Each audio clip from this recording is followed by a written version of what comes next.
Hi mga sis, good morning. Ari bago naman ako magbugtaw kay ma-open kita sa aton nga salon, kamahimas.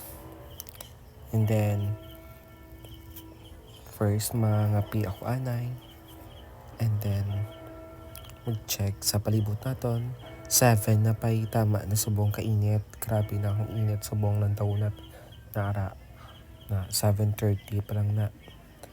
Then masaylo ako sa piyak manghimas, and then pagtapos ko panghimas nagpropong ko anay ko.